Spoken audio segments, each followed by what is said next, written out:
அதிகாரம் காலமறிதல். காலம் கருதி இருப்பர், கலங்காது ஞாலம் கருதுபவர்.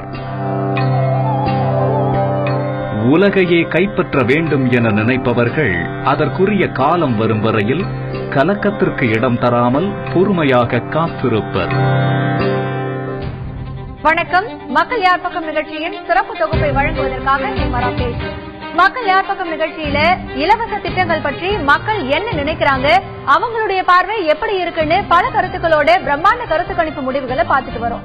இன்னைக்கு இலவசங்கள் வளர்ச்சிக்கான நம்பிக்கையை குறைக்கிறதா அப்படிங்கிற கேள்விக்கு மக்கள் என்ன பதில் சொன்னாங்க அப்படிங்கறத பார்க்க போறோம். அதுக்கு முன்னாடி இன்னைக்கு அரசியல் கட்சி தலைவர்கள் சொன்ன பரபரப்பான சில கருத்துக்களை பார்க்கலாம்.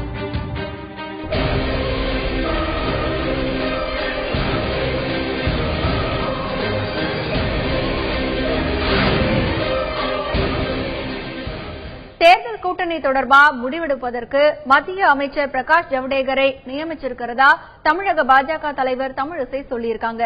பாஜக யார் கூட கூட்டணி அமைக்கும்னு பொறுத்திருந்து பாருங்கன்னு அவங்க சொல்லியிருக்காங்க. எந்த கட்சியோட நாங்க பேசுறோம்ன்றது இல்ல, எந்த கட்சியோட நாங்க பேசினோம் என்பதில்லை, எந்த கட்சியோட கதவுகள் மூடப்பட்டது என்பதில்லை. நாங்கள் பல கட்சிகளோடு பேசி வருகிறோம். அந்த கட்சிகள் முடிவாக என்ன, எங்களுக்கு எப்படி ஒப்பந்தம் ஏற்படுகிறது, எந்த அளவிற்கு சீட்டுகள் ஒதுக்கப்படுகிறது, எந்த அளவிற்கு நாங்கள் எல்லாம் இணைந்து தேர்தலை சந்திக்க போகிறோம் என்பதை எல்லாம் பொறுத்திருந்து பாருங்கள். மெதுவாக ஆற அமர பொறுத்திருந்து பாருங்கள். மெதுவாக ஆற அமர. ஏனென்றால் ஏதோ இப்பொழுது ஏற்படுத்தி விட்ட கூட்டணி எல்லாம் சிறப்பான கூட்டணி என்றும் சீக்கிரமாக ஏற்படுத்தி விட்டதாலே அவர்கள் எல்லாம், அதாவது முன்னதாக ஏற்படுத்தி விட்டதால் முன்னணி கூட்டணி என்றும், தாமதமாக ஏற்படுத்துவதால் ஏதோ அது பின்னடைந்த கூட்டணி என்றும் யாரும் எடுத்துக்கொள்ள வேண்டாம். அதிமுகவோட பாஜக கூட்டணி அமைக்குமாங்கிற கேள்விக்கும் தமிழிசை பதில் சொல்லியிருக்காங்க. என்னன்னு கேட்கலாம். ஒரு குறிப்பிட்ட கட்சியை பற்றி நாங்கள் பேசவே இல்லை, அவர்களோடு கூட்டணி இல்லை என்று மறுபடியும் அதை எப்படி தெளிவுபடுத்துவது? அதிகாரப்பூர்வமாக பேசாத ஒரு கட்சியிடம் அதிகாரப்பூர்வமாக இல்லை என்று அதிகாரப்பூர்வமாக நான் எப்படி அறிவிப்பது? அதிகாரப்பூர்வமாக இல்லை என்று அதிகாரப்பூர்வமாக நான் எப்படி அறிவிப்பது? தேசிய ஜனநாயக கூட்டணியில நாங்க இருக்கோம்னு சொன்ன தமிழிசை, பாமக இந்த கூட்டணியில தான் இருந்ததுன்னு தொடர்ந்து இருக்கும்னு சொல்லியிருக்காங்க. நாங்கள் தேசிய ஜனநாயக கூட்டணியில் இருக்கிறோம். தேசிய ஜனநாயக கூட்டணியில் பாமகவும் இருந்தது, இருக்கும், நிச்சயமாக இருக்கும். இருக்கிறார்கள். தேசிய ஜனநாயக கூட்டணியில் இருக்கிறார்கள், எல்லோருமே இருக்கிறார்கள். போதுமா? தேசிய ஜனநாயக கூட்டணியில் இருக்கிறார்கள், எல்லோருமே இருக்கிறார்கள். போதுமா? பாமக முதலமைச்சர் வேட்பாளர் அன்புமணி ராமதாஸுக்கு மக்கள் ஆதரவு கொடுத்துட்டு வராங்கன்னு அந்த கட்சியோட நிறுவனர் ராமதாஸ் தெரிவிச்சிருக்காரு. ஒரு இளம் தலைவரை அன்புமணி ராமதாஸை முதலமைச்சர் வேட்பாளராக அறிவித்து இன்றைக்கு மக்களுடைய மனங்களை மாற்றி வருகிறோம். மக்களுடைய மனங்களை மாற்றி வருகிறோம். மக்கள் மிகப்பெரிய வரவேற்பை அன்புமணி ராமதாஸுக்கு கொடுத்து வருகிறார்கள். முதலமைச்சர் பிறந்தநாள் கொண்டாட்டத்தை பற்றி கருத்து சொன்ன ராமதாஸ், வர மே மாதத்திற்கு பிறகு இந்த மாதிரியான கலாச்சாரம் முடிவுக்கு வந்துடும் சொல்றாரு. பாமக தலைவர்கள் யாரும் வீதிக்கு வந்து பிறந்தநாள் கொண்டாடுவது இல்லைன்னு அவர் சொல்லியிருக்காரு. இந்த கலாச்சாரம் மே மாதத்திலிருந்து அது முற்றிலுமாக ஒழிக்கப்படும். மே மாதத்திலிருந்து அது முற்றிலுமாக ஒழிக்கப்படும். பாட்டாளி மக்கள் கட்சியில் யாரும் பிறந்தநாள் விழா தெருவுக்கு வந்து கொண்டாடுவதில்லை. அதனால அன்புமணி என்று சொல்லுங்கள், மாண்புமிகு என்று சொல்லாதீர்கள் என்று சொல்லுகிறார். அந்த வகையில் எல்லாவற்றிலும் புதுமையாக இருக்கும், வித்தியாசமாக இருக்கும். நம்முடைய அரசியல் கலாச்சாரமே முற்றிலும் மாறுபடும். தமிழ் மாநில காங்கிரஸ் தேர்தலை சந்திக்க அதுக்கான ஆயத்த பணிகள்ல தீவிரமா ஈடுபட்டு இருக்கிறதா ஜி.கே. வாசன் சொல்லியிருக்காரு. தமிழ் மாநில காங்கிரஸ் கட்சி தேர்தலை சந்திப்பதற்கு ஆயத்த பணிகளை மிக சிறப்பாக செய்து கொண்டிருக்கிறது.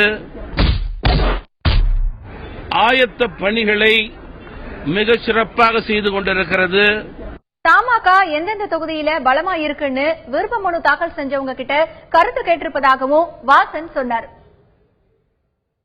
விருப்ப மனுக்கான அதை தாக்கல் செய்த அனைவரையும் நேரிலே அழைத்து நேர்காணல் செய்து தமிழகத்தில் உள்ள தொகுதிகளுடைய நிலவரம், தமிழ் மாநில காங்கிரஸ் கட்சி உறுதியோடு ஜெயிக்கக்கூடிய தொகுதிகள் குறித்து, தமிழ் மாநில காங்கிரஸ் கட்சி உறுதியோடு ஜெயிக்கக்கூடிய தொகுதிகள் குறித்து அவர்கள் சொன்ன ஆலோசனைகளை கேட்டுக்கொண்டோம். தமாக எந்த கூட்டணியில இடம்பெறும்னு வாசன் சொல்லியிருக்கார். தமிழக மக்கள் நினைக்கக்கூடிய, விரும்பக்கூடிய, வாக்களிக்கக்கூடிய வெற்றி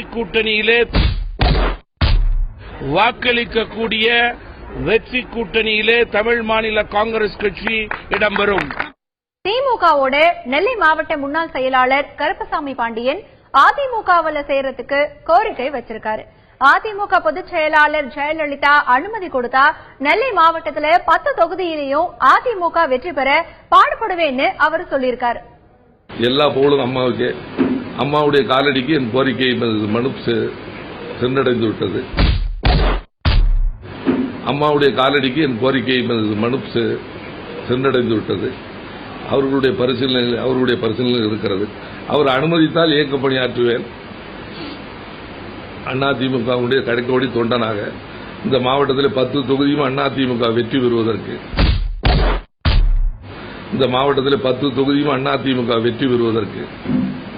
சர்வபரி தியாகத்திற்கும் என்னை ஆட்படுத்திக் கொண்டு நான் பணியாற்றுவேன். ஆளுங்கட்சியில இருக்கிறவங்க கிட்ட அடுத்த தேர்தல்ல யாரு ஜெயிப்பாங்கன்னு கேட்டா வேற யாரு, நாங்க தான் ஜெயிப்போம்னு சொல்லி பல கருத்துக்களை முன்வைப்பாங்க.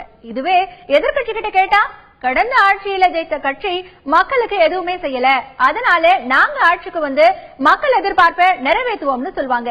இப்படி ஒவ்வொரு கட்சிக்கும் ஒரு கருத்து இருக்கும். நாங்க ஏன் ஆட்சிக்கு வரணும்னு பல கட்சிக்காரங்க பல காரணங்களை சொல்றாங்க. பார்க்கலாம்.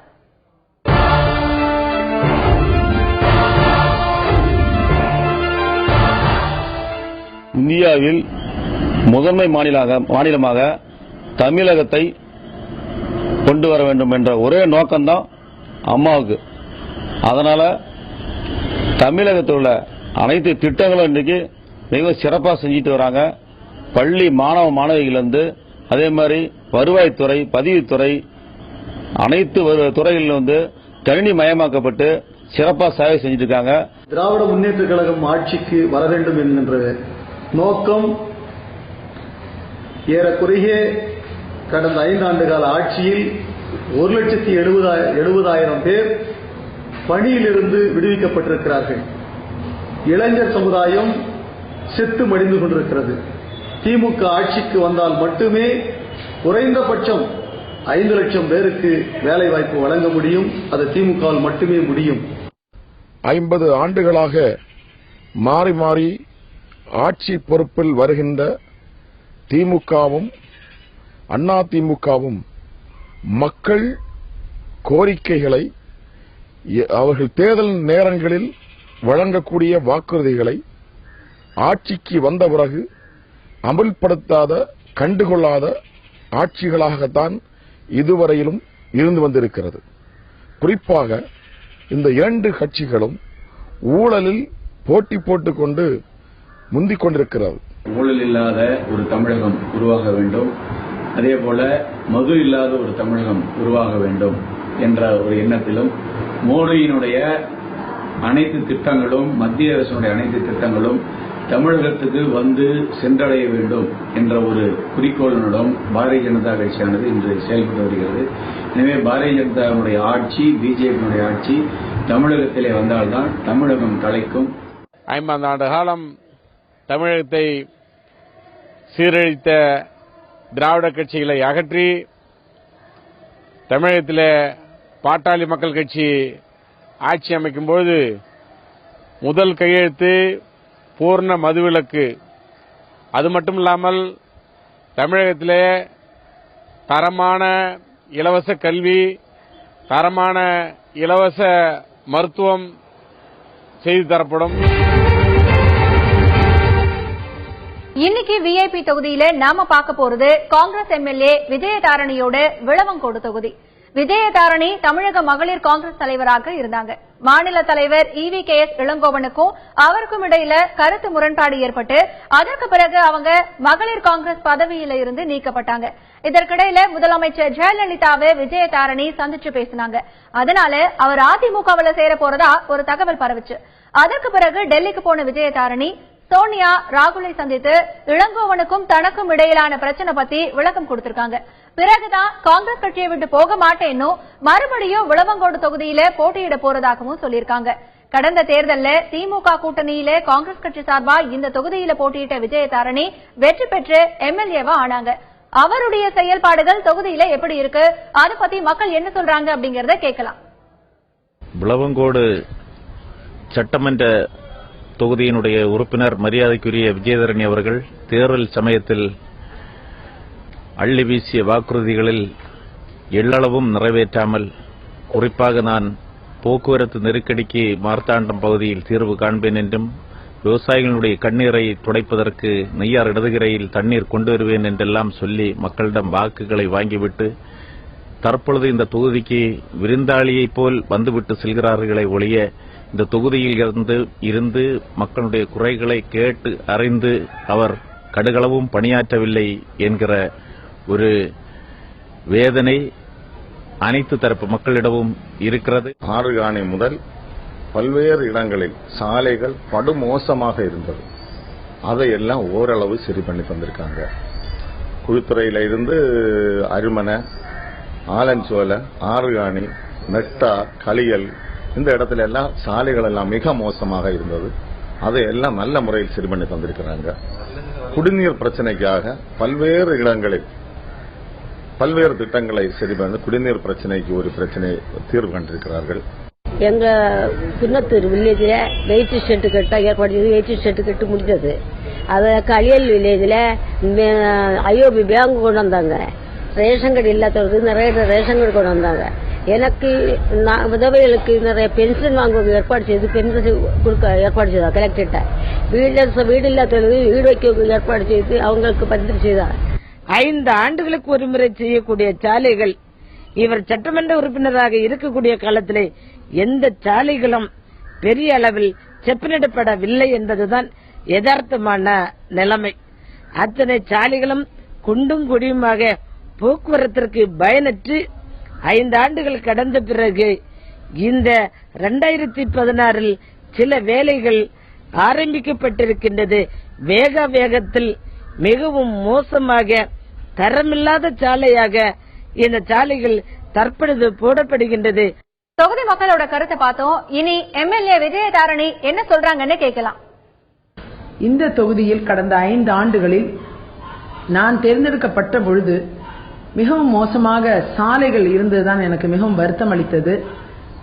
அந்த ஓபன் ஜி பிரச்சாரம் செய்யும் பொழுதே முதுகில் இருக்கக்கூடிய அந்த தண்டெல்லாம் உடைந்து போறக்கூடிய அளவுக்கு அவ்வளவு பிரச்சனை நம்முடைய விளவங்கோடு தொகுதியின் அனைத்து பகுதிகளும் சாலைகள் மரண குழிகளாக பெரிய விபத்துகளை உண்டாக்குவதாக இருந்தது. முதலாவது இந்த சாலைகளை மாற்றி அமைக்க வேண்டும் என்பதுதான் என்னுடைய தலையாய கடமையாக இருந்தது. அந்த விதத்தில் விளவங்கோடு தொகுதிக்கு 160 கோடிக்கும் மேற்பட்ட நிதிகள் பெறப்பட்டு எல்லா சாலைகளும் முதல் ஒருமுறை 2014 வரை போடப்பட்டு சில இடங்களில் தரம் சரியில்லாதனால் அந்த சாலைகள் எல்லாம் மழையில் அடித்து செல்லப்பட்டது. அதன் பின்னர் மீண்டும் ரீலே பண்றதுக்காக அந்த மீண்டும் நிதி ஒதுக்கீடுகளை பெற்று இந்த ஆண்டும் அனைத்து சாலைகளும் மீண்டும் ரீலே பண்ணப்பட்டிருக்குது. குறிப்பா இந்த சாலைகள் இன்றைக்கு இந்த தொகுதியில் களியல், நெட்டா, அருமனை, பணிச்சுமோடு, ஆறுகாணி, ஆலஞ்சோலை, ஆறுகாணி, பத்துகாணி போன்ற அனைத்து பகுதிகளிலும் தேவையான சாலைகளை கொண்டு சேர்த்தது என்னுடைய முதல் கடமையாக நான் பார்த்தேன். அடுத்ததா நம்ம பார்க்க போறது பிரமுகர் பார்வை. இன்னைக்கு பிரமுகர் பார்வையில ஓய்வு பெற்ற IAS அதிகாரி தேவசகாயம் தன்னுடைய கருத்துக்களை பகிர்ந்துக்கிறாரு. தமிழ்நாட்டில அரசியல் கட்சிகள் இப்ப கூட்டணியை பத்தி பேசிக்கிட்டு இருக்காங்கன்னு, அதை பத்தி பேசாம வேற ஒரு பிரச்சனையை பத்தி பேசணும்னு சொல்றாரு. அது என்ன பிரச்சனை வாங்க கேட்கலாம். 2 நியூஸ் வருது. ஒன்னு ஹைதராபாத் யூனிவர்சிட்டியில் நடந்தது. அப்புறம் இப்போ ஒரு வாரத்துக்கு முன்னால ஜவஹர்லால் நேரு யூனிவர்சிட்டி டெல்லியில் நடந்தது. இந்த 2 சென்ட்ரல் யூனிவர்சிட்டிஸ், சென்ட்ரல் கவர்மெண்ட் இருக்கக்கூடிய யூனிவர்சிட்டிஸ். அந்த 2லயோ ஒன்னுல ரோஹித் வெமுலா ஒரு தலித் அவரு தற்கொலை பண்ணிருக்காரு. அதுல ஒரு பெரிய பிரச்சனை கிளம்பி அதை இந்த சென்ட்ரல் கவர்மெண்ட் அதை சரியா ஹேண்டில் பண்ணவே இல்லை. பிஜேபி கவர்மெண்ட் இப்ப இந்தியாவை ஆண்டுகிட்டு இருக்காங்க. அவங்க இந்த யூனிவர்சிட்டி அவங்க டைரக்டா அவங்க அந்த ஹியூமன் ரிசோர்ஸ் டிபார்ட்மெண்ட் கீழே வருது. ஆனா இதை அவங்க சரியாவே ஹேண்டில் பண்ணவே இல்லை. அப்புறம் ஜவஹர்லால் நேரு யூனிவர்சிட்டியில அதே மாதிரி ஒரு பையன், அது பீகார்ல உள்ள பையன் கண்ணையா குமார், அவன் அவனுக்கு பேச்ச பல தடவை கேட்டிருக்கேன். அவன் செடிஷனையோ ஒரு வார்த்தை பேசல. இந்திய நேஷனல் அவன் சொன்னா அதாவது ஏழமைக்கு இருந்து விடுதலை வேண்டும், பிராமணத்திலிருந்து விடுதலை வேண்டும், அதாவது கம்யூனலிசம் விடுதலை வேண்டும், அந்த மாதிரி தான் சொன்னானே தவிர இந்தியாவை அகேன்ஸ்ட் ஒரு வார்த்தை பேசல. அவனுக்கு அகேன்ஸ்ட் கேஸ் ஜோடிச்சு செடிஷன் தேச துரோகத்தில் அவனை அரெஸ்ட் பண்ணி உள்ள போட்டு அவனை படுத்துறாங்க. அவனை அட்டாக் பண்ணி அவங்க அட்வொகேட் அட்டாக் பண்ணி மற்றவங்களை அட்டாக் பண்ணி இந்த மாதிரி பண்ணி அது அங்கே என்னன்னா யூனிவர்சிட்டிக்குள்ளேயே ஒரு பிரிவு ஏற்படுத்திடணும். அவங்க வாந்த நேஷனலிஸ்ட், அவங்க வாத தேசியவாதிகள், வேற எல்லாம் ஆன்டி நேஷனல். இப்போ இது தமிழ்நாட்டிலும் இதே ஸ்ட்ராட்டஜி பண்றதாக கேள்விப்பட்டேன். தமிழ்நாடு மற்ற எல்லா குறை இருந்தாலுமே தமிழ்நாடு பொறுத்தமில்லை, என்ன பொறுத்தமில்லை, by and large peaceful state, யூனிட்டியா இருக்கும். அந்த எலிமெண்ட்ஸ் இங்க புகுந்து தமிழ்நாட்டிலேயே இந்த மாதிரி பிரிவினையை உருவாக்கிடக்கூடாது. மக்கள் அதை அனுமதிக்க கூடாது. இந்த அரசியல் கட்சிகள் அதை பற்றி பேசவே இல்லை. பேசணும். எல்லாம் கூட்டணி, அந்த கூட்டணி, இந்த கூட்டணி, இந்த ஆளு அவரை பார்த்து சிரிச்சிட்டாரு அங்க கூட்டணி, இவர் அங்க அந்த கல்யாணத்துக்கு போயிட்டாரு அங்க கூட்டணி, அந்த டெலிபோன்ல பேசிட்டாங்க அந்த கூட்டணி, பிளைன்ல உட்காந்து பக்கத்துல சீட்ல உட்காந்து வந்தாங்க அங்க கூட்டணி, இந்த கூட்டணி எல்லாம் தேவையில்லாத விவாதங்கள். சோ தமிழ்நாட்டில் இதை பற்றி எல்லா அரசியல் கட்சிகளும் இளைஞர்களும் மாணவர்களும் சிந்தித்து செயல்பட வேண்டும். இந்த மாதிரி ஒரு மோசமான இது தமிழ்நாட்டில் நடந்துடக்கூடாது. இதுதான் எனக்கு கருத்து. வணக்கம். முரசுக்காரர் மௌனம் தொடர்ந்துகிட்டே இருக்க அவரை தங்களோட கூட்டணிக்கு இழுக்க பல கட்சிகளும் பலவிதமான பிரயத்தனங்களை பண்ணித்தான் பாக்குறாங்க. நேத்து நடந்த பொதுக்குழு கூட்டத்தில் பம்பரத்து தலைவர் முரசுக்காரரை முதலமைச்சர் வேட்பாளரா அறிவிச்சிடலான்னு அவங்களுக்கு 100 சீட்டை கொடுத்துடலான்னு சொல்லியிருக்காராம். கட்சியோட நலனை கருத்துல வச்சு இத நீங்க ஏத்துக்கங்கன்னு நிர்வாகிகள் கிட்ட சொன்னாராம் கலிங்கப்பட்டிக்காரர். 100 சீட்டை அங்க கொடுத்துட்டு மீதி இருக்கிறத 4 கட்சியும் பிரிச்சுக்கிடலான்னு அவர் யோசிக்கிறாராம். இது ஒரு பக்கம் இருக்க 4 கட்சி கூட்டணிக்கு நாம போனா நல்லா இருக்குமான்னு கட்சி நிர்வாகிகள் கிட்ட கருத்து கேட்டுட்டு இருக்காரா முரசு தலைவர்.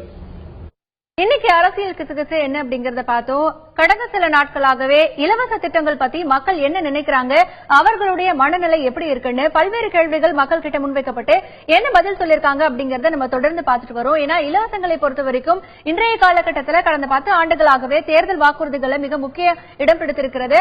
அந்த இலவசங்கள் பத்தி மக்கள் என்ன நினைக்கிறாங்க, இனி வரக்கூடிய காலகட்டங்களில் அவங்களுடைய புரிதல் என்பது எவ்வாறாக இருக்கிறது அப்படிங்கறதையும் பார்த்துட்டு வரோம். இன்றைய விவாதத்தில் பங்கேற்பதற்காக மூத்த பத்திரிகையாளர் திரு வெங்கடேஷ் அவர்கள் நம்முடைய செய்தி அரங்கிற்கு வருகை தந்திருக்கிறார். வணக்கம் திரு வெங்கடேஷ். கிருஷ்ணன்பா மீடியாவை சேர்ந்த திரு அருண் கிருஷ்ணமூர்த்தி நம்முடைய இணைந்திருக்கிறார். வணக்கம் திரு அருண் கிருஷ்ணமூர்த்தி. இருவரையும் இந்த நிகழ்ச்சிக்கு வரவேற்கிறோம். மக்கள் கிட்ட நம்ம என்ன கேள்வியை முன்வைச்சோம், அவங்க என்ன பதில் சொல்லிருக்காங்க அப்படிங்கறத நம்ம பார்க்க போறோம். மக்கள் கிட்ட நான் முன்வைத்த கேள்வி என்ன அப்படிங்கறத பார்க்கலாம். மக்கள் கிட்ட நான் முன்வைத்த கேள்வி, இலவசங்கள் வளர்ச்சிக்கான நம்பிக்கையை குறைக்கிறதா அப்படிங்கிற ஒரு கேள்வியை மக்கள் கிட்ட முன்வைச்சப்போ அவங்க சொல்லிருக்கக்கூடிய பதில், அதாவது ஆம் அப்படின்னு சொல்லி 65% பேர் சொல்லிருக்காங்க, இல்லை அப்படின்னு சொல்லி 28% பேர் சொல்லிருக்காங்க, கருத்து இல்லை அப்படின்னு சொல்லி 7% பேர் சொல்லிருக்காங்க. அதாவது இது ஒட்டுமொத்தமாக நாம் பார்க்கக்கூடிய ஒரு சதவிகிதம். இதுவே கிராமப்புறங்கள் நகர்ப்புறங்கள் அப்படின்னு பார்க்கும்பொழுது அவர்களுடைய மனநிலை எப்படி இருக்கிறது அப்படின்னு பார்த்தோம் அப்படின்னா, இலவசங்கள் வளர்ச்சிக்கான நம்பிக்கையை குறைக்கிறதா அப்படின்னு கிராமப்புற மக்களுடைய மனநிலை ஆம் அப்படின்னு சொல்லி 65% பேர் சொல்லியிருக்காங்க, இல்லை அப்படின்னு சொல்லி 29% பேர் சொல்லியிருக்காங்க, கருத்து இல்லை அப்படின்னு சொல்லி 6% பேர் சொல்லியிருக்காங்க. இது கிராமப்புற மக்களின் எண்ண ஓட்டம். நகர்ப்புற மக்களின் எண்ணங்கள் எவ்வாறாக இருக்கிறது? நகர்ப்புறத்தில் இந்த கேள்வியை முன்வைக்கும் பொழுது இலவசங்கள் வளர்ச்சிக்கான நம்பிக்கையை குறைக்கிறதா அப்படின்னா ஆம் குறைகிறது அப்படின்னு சொல்லிட்டு 65% பேர் சொல்லிருக்காங்க. இல்லை அப்படின்னு சொல்லிட்டு 27% பேர் சொல்லிருக்காங்க. கருத்து இல்லை அப்படின்னு சொல்லி 8% பேர் சொல்லிருக்காங்க. அடுத்ததான் நம்ம பார்க்க போறது பெண்களுடைய சதவிகிதம். அவங்க என்ன சொல்லிருக்காங்க அப்படின்னு பார்க்கலாம். இலவசங்கள் வளர்ச்சிக்கான நம்பிக்கையை குறைக்கிறதா அப்படின்னு பெண்கள் கிட்ட கேட்டப்போ ஆம் அப்படின்னு சொல்லி 64% பெண்கள் வந்து சொல்லிருக்காங்க. இல்லை அப்படின்னு 28% பெண்கள் வந்து சொல்லிருக்காங்க. கருத்து இல்லை அப்படின்னு சொல்லிட்டு 8% பேர் சொல்லிருக்காங்க. இது பெண்களுடைய பார்வை. ஆண்களுடைய பார்வை அப்படின்னு பார்க்கும் பொழுது ஆமாம் இலவசங்கள் வளர்ச்சிக்கான நம்பிக்கையை குறைக்கிறது அப்படின்னு சொல்லி 66% பேர் சொல்லிருக்காங்க. இல்ல அப்படியெல்லாம் எங்களுக்கு எதுவுமே இல்ல அப்படின்னு சொல்லிட்டு 29% பேர் சொல்லிருக்காங்க.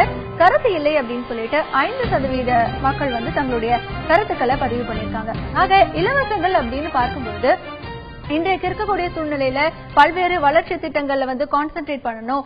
இலவசங்களுக்காக ஒதுக்கக்கூடிய நிதியை ஏற்கனவே அறிவிக்கப்பட்ட திட்டங்களுக்கு ஒதுக்கி அதை செயல்படுத்தும் பொழுது இன்னும் பலவிதமான நன்மைகள் கிடைக்கக்கூடிய வாய்ப்புகள் இருக்கு அப்படின்னு மக்கள் கருத்துக்களை பதிவு பண்ணியிருந்தாங்க. அதே சமயத்துல இலவசங்களும் ஒரு சமூக நல திட்டங்கள் அப்படின்னு சொல்லியிருக்காங்க.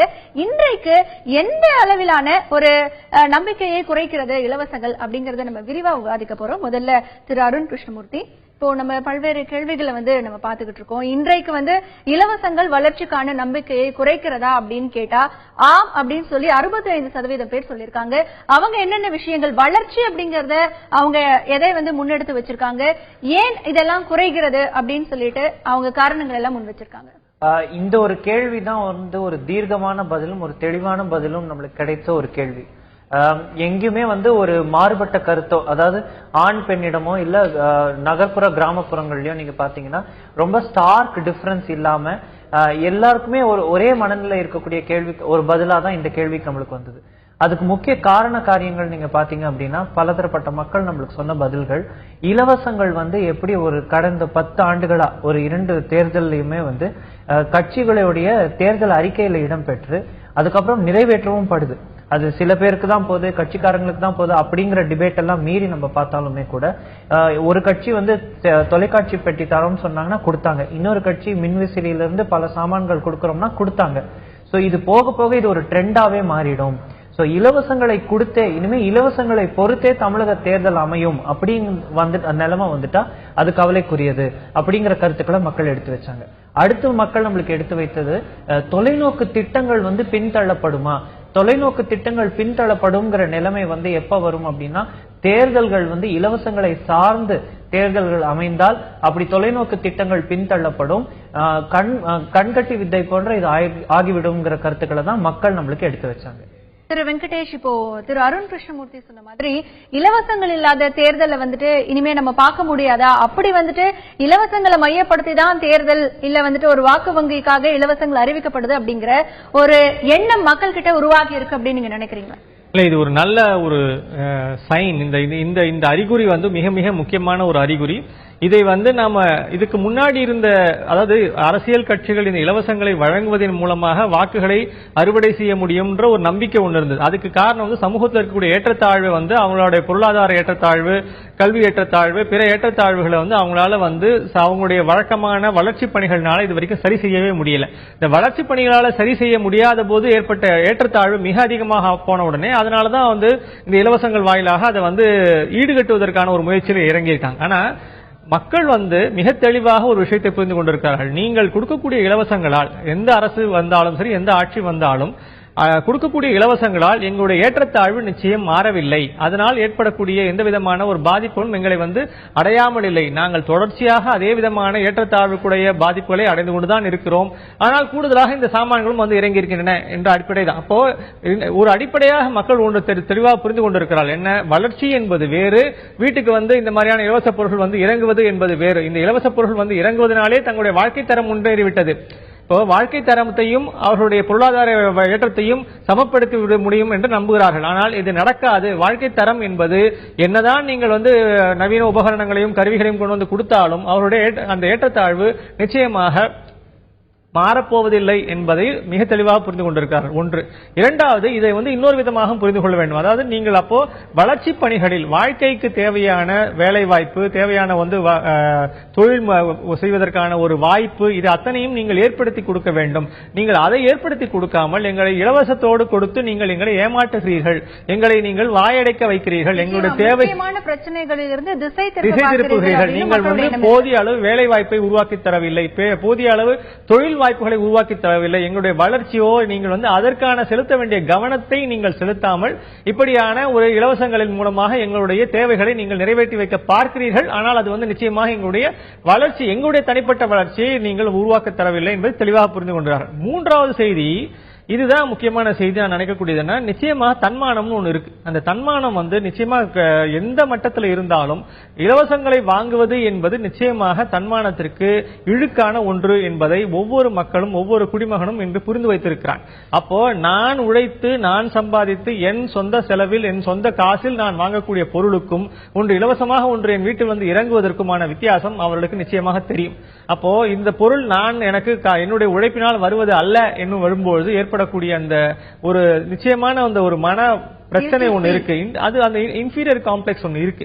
அதை நீங்க தொடர்ச்சியா நீங்க துடைத்தெறிந்து விட்டார்கள், எல்லோரும் போய் மேலே விழுந்து வாங்கி கொண்டே இருக்கிறார்கள் என்ற ஒரு தோற்றத்தை நாம் பார்த்து கொண்டிருக்கிறோம். ஆனால் உண்மையில் அந்த தோற்றம் வெளி தோற்றமாக இருக்கிறத மக்கள் மனதிற்குள் இந்த செய்தி தான் பளிச்சென்று தெரிகிறது. ஆம், எங்களுக்கு நீங்கள் தேவையான வளர்ச்சியை வழங்கவில்லை, அது எங்களுடைய சுயகௌரவத்துக்கு பாதிப்பு ஏற்படுத்துகிறது என்பதைத்தான் இந்த கருத்து கணிப்பு சொல்கிறது. நிச்சயமாக மக்கள் மனதில் ஒரு மாற்றம் ஏற்பட்டிருப்பதை நாம் புரிந்து கொள்ள முடிகிறது. இந்த கடந்த சில நாட்களாக நம் மக்களிடத்தில் வைத்திருக்கக்கூடிய கேள்விகள் கூட அதனுடைய நிலையை நமக்கு இப்பொழுது எடுத்து காட்டுகிறது. இலவசங்களால் வாழ்க்கை தரம் உயருகிறதா அப்படின்னு கேட்கிறப்போ இல்லை அப்படின்னு கிட்டத்தட்ட 60% மக்கள் சொல்லியிருந்தாங்க.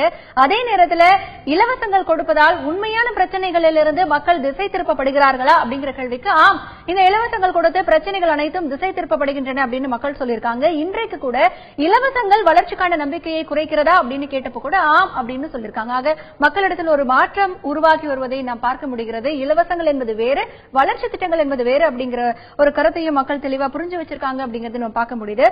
திரு அருண் கிருஷ்ணமூர்த்தி, இப்ப வரைக்கும் நம்ம பல்வேறு கேள்விகள், அது லாஸ்ட் வீக்ல நம்ம அரசியல் மனநிலை எப்படி இருக்கு அப்படிங்கிற பார்த்த கேள்விகளிலும் சரி, இப்ப நம்ம இலவசங்கள் குறித்த கேள்விகளிலும் சரி, உங்களுக்கு அந்த கிராமம் நகரம் அப்படின்னு பாத்தீங்கன்னா நீங்க டிஃபரன்ஸ் அதிகமாவே இருக்கும், இல்ல மினிமம் ஒரு 4 to 5% இருக்கும். இங்க இந்த கேள்விக்கான டிஃபரன்ஸ் அப்படின்னு பார்க்கும்போது கிராமமா இருந்தாலும் நகரமா இருந்தாலும் ஒரே மாதிரியான ஒரு பெர்சன்டேஜ் தான் இருக்குது. இப்ப அவங்களுடைய புரிதல் அப்படிங்கிறது எப்படி இருக்கு? எல்லா இடங்களிலும் மக்கள் ஒரே மாதிரி தான் நினைக்கிறாங்களா? கிராமம், நகரம், ஆண், பெண், இந்த எல்லாத்துக்குமே ஆமாம் இலவசங்கள் இந்த கேள்விக்கு ஆம் அப்படின்னு சொன்னவங்க ஒரு 64-66% அந்த பிராக்கெட்ல தான் இருக்காங்க.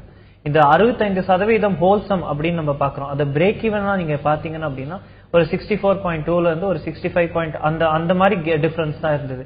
இந்த மைன்யூட் டிஃபரன்ஸ்க்கு காரணங்கள் வேறு வேறு, ஆனா ஒப்பீனியன் ஒண்ணு. அதுதான் இந்த கேள்வியோட ஒரு முக்கியத்துவமே. இத்தனை சதவீதம் மக்கள் இந்த இலவசங்கள் வளர்ச்சியை மறைக்கும் அப்படின்னு நம்புறாங்க அப்படின்னா அந்த நம்புறவங்க எல்லாரும் ஒரே பெர்சென்டா தான் இருக்காங்க. ஆனா அவங்க நம்புறதுக்கான காரணங்கள் வேறு வேறா இருக்கு. இது நம்ம பல முறை இதே ப்ரோக்ராம்ல டிஸ்கஸ் பண்ண மாதிரியே நகர்ப்புறங்கள்ல இருக்கிறவங்களுடைய அரசியல்வாதிகள் கிட்ட அவங்களுக்கு இருக்கிற எதிர்பார்ப்புகளும் இலவசங்கள் மீது அவர்களுக்கு இருக்கக்கூடிய நம்பிக்கைகளும் அதன் மீது அவர்களுக்கு இருக்கக்கூடிய ஒப்பீனியன்ஸும் வேறுபட்டு இருக்கு. அவங்க எப்படி பாக்குறாங்க அப்படின்னா இஷ்யூஸ், அவங்களுடைய அர்பன் இஷ்யூஸ் வேற, ரூரல் இஷ்யூஸ் வேற. இந்த இஷ்யூஸ் வேறையா இருக்கே தவிர ஒப்பீனியன் ஒன்னாதான் இருக்கு. அந்த ஒப்பீனியன் இலவசங்கள் ஒரு விதத்துல வளர்ச்சிக்கு முட்டுக்கட்டையா இருக்கு அப்படிங்கறதுதான், தொலைநோக்கு திட்டங்களுக்கு முட்டுக்கட்டையா இருக்கு அப்படிங்கறதான் நம்மளுக்கு எடுத்து சொல்றாங்க. இதே இல்ல இலவசங்களால தொலைநோக்கு திட்டங்களோ வளர்ச்சிக்கோ முட்டுக்கட்டை இல்லைன்னு சொல்றவங்களுடைய காரண காரியங்கள் பாத்தீங்கன்னா ஒரு அளவுக்கு ஒன்னாதான் இருக்கு. அதுதான் அடுத்த ஒரு அபூர்வமான ஒரு விஷயம் இந்த கேள்வியில. என்ன காரணங்கள்லாம் சொல்றாங்க? அவங்க சொல்றாங்க இலவசங்கள் சோசியல் ஸ்டேட்டஸ் அதை வளர்ப்பதற்கு இலவசங்கள் தேவை. அது அர்பன் புவரா இருக்கட்டும் இல்ல ரூரல்ல இருக்கிற புவரா இருக்கட்டும், எக்கனாமிக்கலி பேக்வர்ட் செக்ஷன்ஸ்க்கு இந்த இலவசங்கள் தேவை. அப்படி இருக்கும்போது இது எப்படி ஒரு தொலைநோக்கு திட்டமா இல்லாம இருக்கும்? ஒரு 5 ஆண்டுகளுக்கு முன்பு ஒரு முறை பேசிய பிளேயர் கூட ஒரு ஆட்சி காலத்துல ஒரு வண்ண தொலைக்காட்சி பெட்டி வச்சு எல்லாரும் ஊர்ல போய் அதை பார்த்தாங்க. அடுத்த 5 ஆண்டுகள் ஒரு 10 ஆண்டுகள்ல டிஃபரன்ஸ்னு பாத்தீங்கன்னா வீட்டுக்கு வீடு டிவி வந்தது. சோ இது வந்து ஒரு சோஷியல் ஸ்டேட்டஸ் டெவலப்மெண்ட். அதே மாதிரி இன்னைக்கு எல்லா வீட்லயும் வந்து மிக்ஸி இருக்கு, ஒரு ஃபேன் இருக்கு, அந்த மாதிரி எல்லாம் பேசிக்கிறாங்க. அப்படி அவங்க சொல்ற காரணங்கள் அதுதான்.